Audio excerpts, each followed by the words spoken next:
You're now listening to The Truth Is, and I'm your host, Glenn Lawrence. So today, I told you guys I've been working on this secret project, right? And I have with me the director, producer, and writer of this new project that I'm on. Deena and Shanna, why don't you guys go ahead and introduce yourselves? I'm Deena, Trudy, the director of the film that we are making, Toke Dispensary. Yep. And I am Shanna Clark, the writer and executive producer of Toke Dispensary. So tell me a little bit about Toke. Like, how did this come about? Like, where did this come from? Well, in general, I think the show, first it started with a show that we, created as a team, but we came up with this idea of a story that's kind of like The Office or a show like Parks and Rec, something that's mockumentary style where the characters are actually involved in a day-to-day event, but also speaking directly to the camera. So this kind of mockumentary style show, we wanted to shoot that type of thing, but in a marijuana dispensary, right? Like in a pot shop. Exactly. Well, not just that, also going to a lot of dispensaries in LA, you experience different things. Okay. And fortunately, I've been fortunate to get to know owners of dispensaries. So I go, I chill, I hang out in the security booth, up in the front, whatever, what have you. I'll even see like shipments and what have you. Mm-hmm. I've even been in grow rooms. So I've been fortunate to see a lot of stuff that goes on, not just in front, as a patient, but behind the scenes. So I think that it's. So you gotta kind of been able to kind of people watch in a sense, like the characters that come in and Exactly. the staff. Like, are they really the typical pothead where they're all high and shit, eating Exactly. snacks and forgetting their customers? You get a little bit of everything. Yeah, Exactly, there's a variety. So I think with a show that on that was done in 2014. So here we are in 2020, making a film. With the show, we created 4 episodes. We produced 4 episodes. Shanna wrote them, and I directed all 4 episodes. We also have a little promo and stuff like that, a nice following for that show. Nice. And just Toke Dispensary, the brand in general. And right now, with the feature film, it's gotten a lot of attention in various parts of the world, not even, just the U.S. So I think, I'm really excited about it. Yeah, definitely. And the film is a lot different than the show because, of course, we shot the show like that mockumentary kind of comedic thing, whereas the film, we're looking at some real serious drama, action, thriller, suspense kind of thing. So let's talk about the difference between. So you said it's a mockumentary, and then I'm not going to talk about the movie so much because I signed an NDA. But you guys can talk about it. Yeah, to a point. So what made you go from a comedy to something a little more dramatic? What was the reason for that? Right.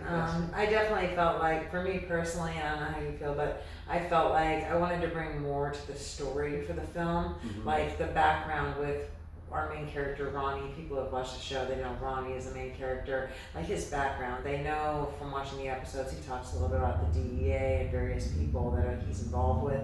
I wanted to delve deeper into what is that world and how does that affect the dispensary. Gotcha. And a story that's kind of personal, I think, to both of us in a way that became the film that we're now doing, right? So you want to talk about that? What was the personal elements that you really put into this movie? Well, I guess, Ronnie, the character, is derived from my father who passed away. Okay. So if you watch episode 1 of our, episode, there's actually, after all the credits come up in our logo, there's actually a picture of my dad.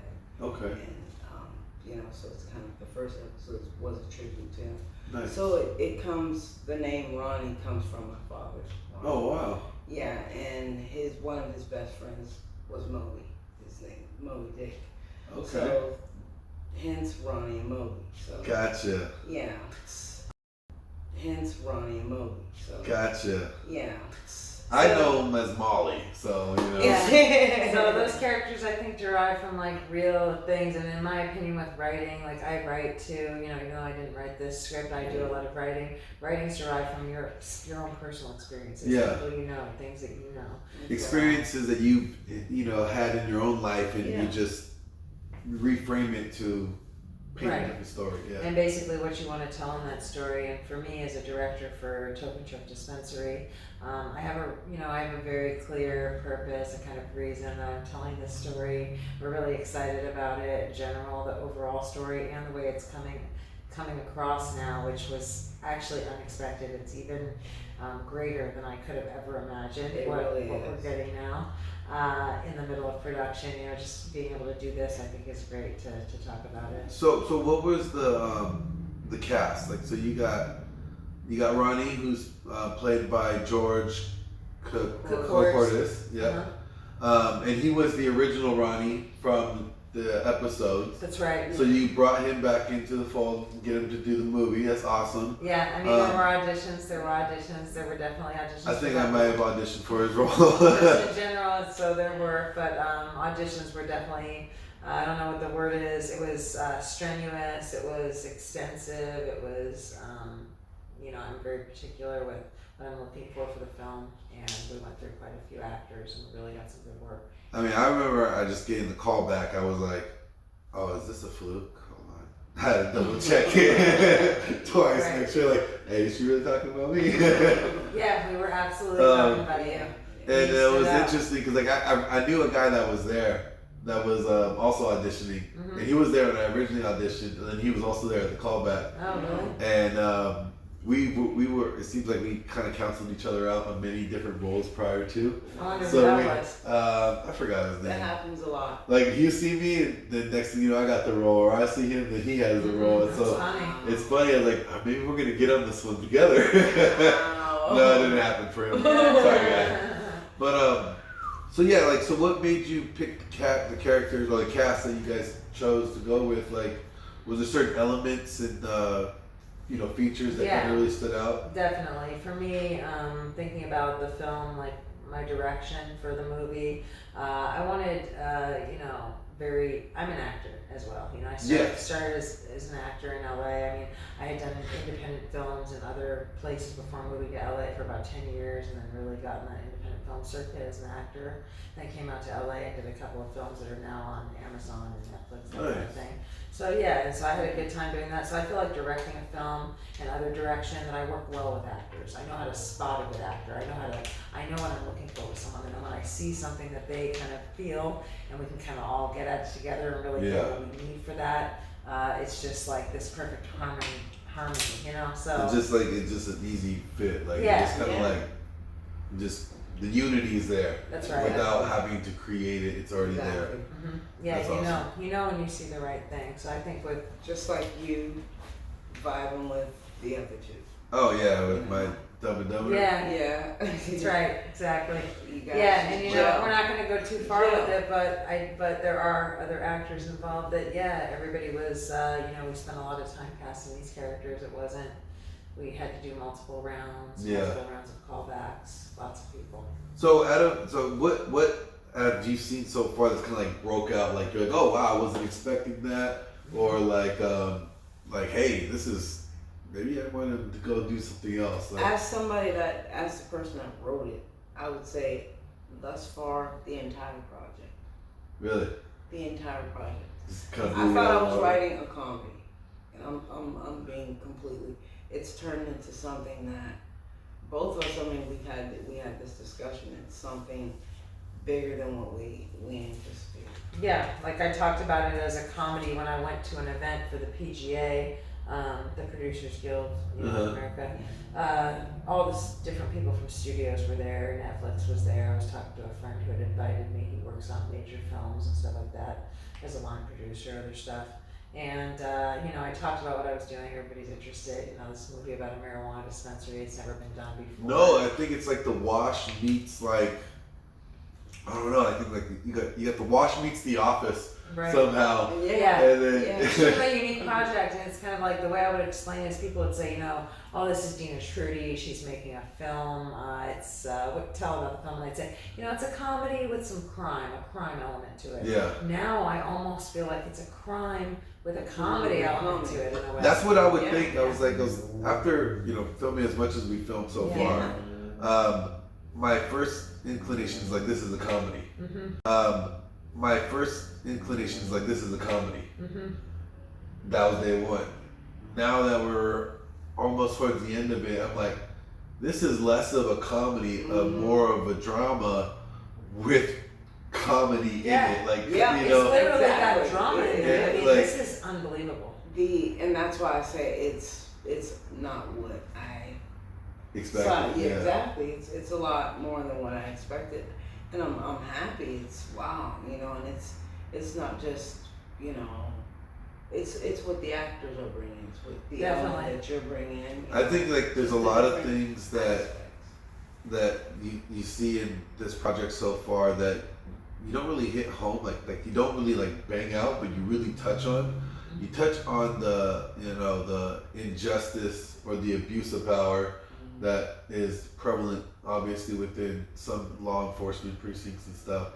And that's obviously something that we, in the film, talk about or we address. But there's also this dynamic that I think that has been less, obvious, but it's within the relationships between the characters. Yeah. And something that was typically not really spoken out of maybe 10 years ago, 15 years ago, on how the triangle is being played there, because typically it would always be a different gender in those positions. To where that now it's in the reverse. It shows the male aspect of that side of things and vulnerability. I was gonna say, it gets to the vulnerability and it kind of paints things in a different light. And I don't think that's something that would be so expected, a few years back, or even something worth even showcasing. Exactly. As well received or as it's like it would be considered more taboo than some other taboo things. Yeah.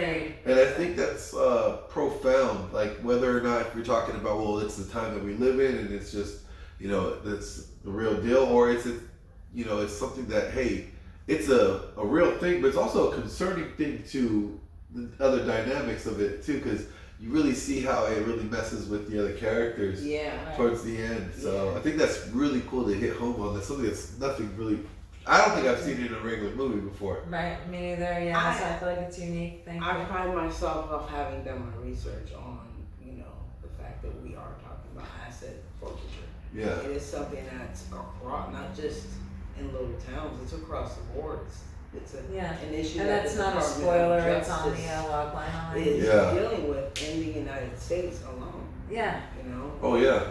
In 2018, they seized $3.6 billion from regular people. And why do we have such a deficit? I don't even know. Exactly. That doesn't make sense to me. But it's a legal thing, and it is what it is. Yeah, I definitely think there's politics behind it and whatnot, but that kind of thing being kind of just put out there so people can kind of get a feeling of just, understanding different things. Well, yeah, because I remember when I was in Washington when the first legal pot shops were open for recreational use. And the whole purpose was they make it legal out there was, it's going to cover the toll costs for all the bridges that they built. Oh. Right, that was their That was the justification. That was the justification. Yeah, we're gonna pay off the construction now. No, the fucking tolls went up. So I can see how but they were taxing people. Yeah. On these shops, and a lot of banks weren't even willing to take their deposits, saying that's considered drug money. We don't want to have our hands in this. It's legitimate cash. It's a business. They're paying taxes. Yeah. You should be able to. They want to have nothing to do with it. Wow. So I remember at first, a lot of the pot shops were just kind of having to be muscled. They had to have that security with them because nobody would take their cash. Right. To save it, they would have to store it themselves, and then they would get caught up in something, and And it would be the living smallest your thing too, like the smallest infraction, like, oh, you don't have the right lights for this, storefront. We're gonna come in and check. Oh, no, look at all this. We got money, we got drugs, and then That's fucked. yeah, that was in the very beginning. Now it's 4 years into it, and Right. everything's. They're still harassing people. Oh yeah, of course. Still harassing. I mean, any way that the government can keep you, yeah. Yeah. Yeah, and I mean, But, I'd yeah. be surprised to know what the number is of. I'm surprised to know what the number is of seizures that went True. on last year, or even up to this point. Oh, so far, yeah, 2020, yeah.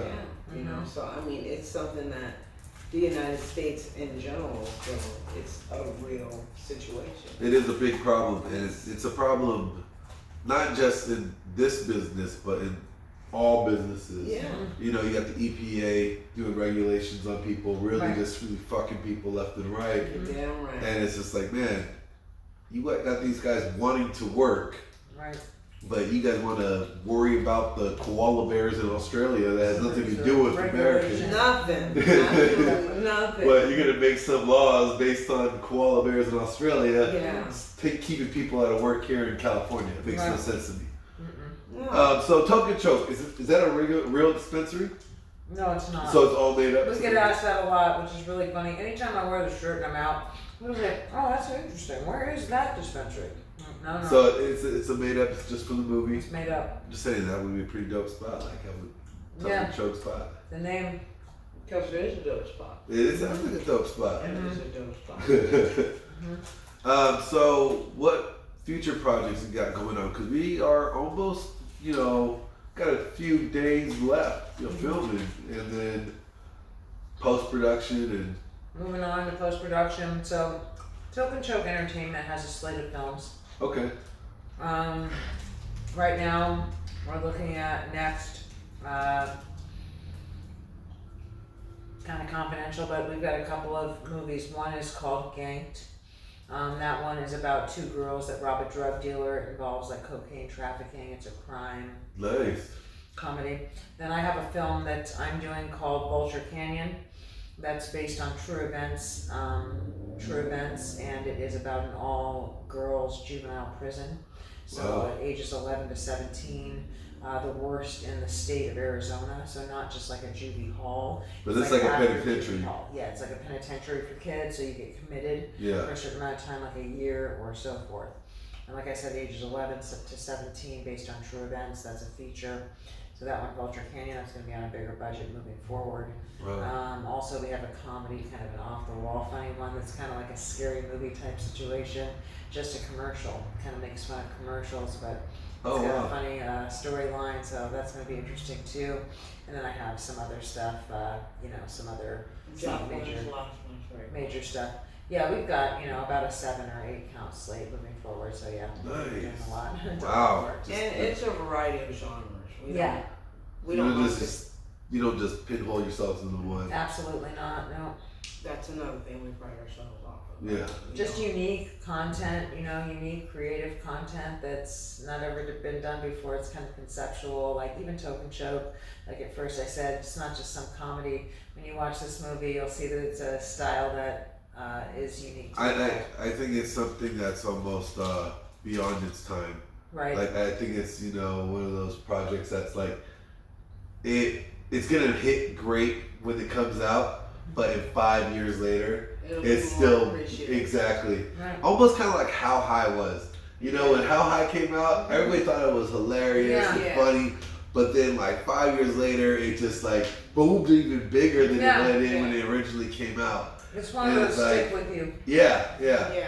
I mean, we have some great scenes and elements into this film that are just crazy, and it's funny because it goes from one extreme to the other, and then back up, and Right. there's a lot of like ups, highs, and lows throughout this entire film. Yeah. That's a really good point with the highs and lows, and I think just on a side note from my own personal life, I've gone through a lot of highs and lows, like extreme highs and lows, like with just things with family, background, stuff that's happened in life. It's a bumpy road, like we're on a roller coaster. So when I make a film, I almost want the audience to feel like they're almost going on a little bit of a ride with me. I'm telling you, as an actor, I feel like I was on the I was on a emotional roller coaster with Right, it all. exactly. So, I mean, there you go. That's something interesting. I'm sure we'll be talking about later on. Which oh yeah. I don't want to spend too much time. No. We're not gonna get too into. much time talking about it. It was awkward at first. But it was awesome. It was. In the end, it was. It was great. Mm-hmm. It was great. It was great. So moving forward, you got a few projects down the pipeline. Toke and Choke. What do you guys plan on projecting that's going to be on theaters or for these cats to see? Plan on projecting that's going to be on theaters or for these cats to see? Good question. So post generally can run anywhere from 3 to 6 months. We're hoping it's on the lesser side of that. We'd love a summer release. That's what I was thinking. I was like, just from the time frame, everything's lined up. I'm like, this could be a really great summer blockbuster. It's a great summer film. Oh, it totally is. Everyone's ready for this right now. 2020 summer film, Toke Dispensary. With as much politics is flooding the streets and all the negativity and just bullshit and drama, like something lighthearted would be great. Something to keep this whole summer laughing. Right. And speaking of summer, ready to hit the road for some fresh. Oh yeah, I'll do my promos. He's like, yeah, I'll do that. He's like, I'm not against it. Also, I wanted to say, for the summer too, I directed a scene for the first time with a bunch of young people, and that was really fun. Just getting out there. We had my production team is great, and the designers and whatnot. Just the schoolyard, and really feeling that back in the day gives you that all-around good feeling of just summertime in the schoolyard. Even though some kind of crazy things are going to happen we won't talk about. Yeah. It still gives you that feeling that I really love. So. No, I think I caught a glimpse of some of the younger characters, and I was just like taken back to high school. I was like, this is when high school was fun. Some shit happens. Okay. Yeah, right. So you got milk spilled on you, or you got the kick me sign stuck on your back. But you know what? You got to live to see tomorrow. That's right. If you had an issue, you go squabble it out. The gym locker room or down on the football field. Somebody gets the black eye, but guess what? You guys live to see another day. Nowadays, kids don't even get to understand that. Like they're so coddled or so soft that it's like, good Lord, like don't make fun of Timmy. He might come over here and shoot everybody. It's like, it's crazy. And I think that's funny. Like our film kind of takes it back to what it used to be. Like, really does. Like, and it shows that like shit could happen to you and you're still fine. Right. Like you're gonna grow past that. You're gonna move beyond that. Exactly. It is not the definitive of your existence. That's a good point. Like no matter what happens, it's not like you're gonna just turn into some serial killer, crazy lunatic. Exactly. I think that's where a lot of people starts, labeling people like, oh, he was bullied his whole life, so watch out. That's why he went postal. Good point. And it just shows. This film just shows that like, no, it's not the case. Yeah, we do touch on bullying. We do. Right. We do touch on it, and it continues. We actually see what it happens and how to overcome it, but we also see the extreme to it. What happens when you never get that check? That's right. And it becomes a part of you. Into your adult life. The consequences. Yeah. Like it eventually catches up with you to an extent, and then we kind of touch on that as well, which I think is really neat because you get to see it from both perspectives. Yeah. So it's really cool. Yeah. Beautifully said. We're all excited. I mean, even though there's so much work going in right now to where I'm pretty exhausted because we're putting long days in. That's general for production. Oh yeah. Production. But we're really excited. So the end product is going to be amazing, and it's like nothing I've ever done before. So it is a great project. So Toke and Choke, 2020 this summer, hopefully. Yep. I want to say release date of July 18th. I don't know why. That would be great. I don't know why that date is specific. Maybe it's because it's the year of our Lord, the day I was born. I'm down with that day. All right. July 18th, huh? July 18th. Okay. Toke and Choke release date. That's right. You heard it. Apparel. Yeah. Oh yeah, like me like this. There's apparel as well. Yes. Hold on. You guys can get your own Toke and Choke shirt. We got hoodies, right? Hoodies. Hats, snapbacks, and tattoos. No, I'm kidding. You don't get the tattoos. You don't get the tattoos. Well, you know what? I'm pretty dope. Get like a Toke choke, like iron, or you know, like water pressed on tattoo. I'm telling you. You know, it's all about the merch. But you know, people have been asking, so we. So where can they get them? If they want to support the project, they want to support the film. Where can they get the merch? Sure, go ahead on the website, and right now the website off the top of my head, just Google Toke and Choke Dispensary. It's the only website. It says contact us. Just go ahead and shoot over an email. Any information that you want, as far as hats, shirts, we've got various colors, sizes. We'll get back with you as soon as we can once production is wrapped. I know the marketing team is on that. Sweet, sweet. Yeah. Well, that's it for us today. I told you guys I was going to bring it. I brought it. Stay tuned for some more behind the scenes stuff. I have a whole reel of goodies for you guys. So until next time. And we might have some, free giveaways. Until next time. And we might have some, free giveaways. Yeah, we might have some giveaways coming up. So is there a hashtag or something they can follow? Like This is true. Let's go ahead and do shout outs. Let's go ahead and do hashtag to Toke and Choke.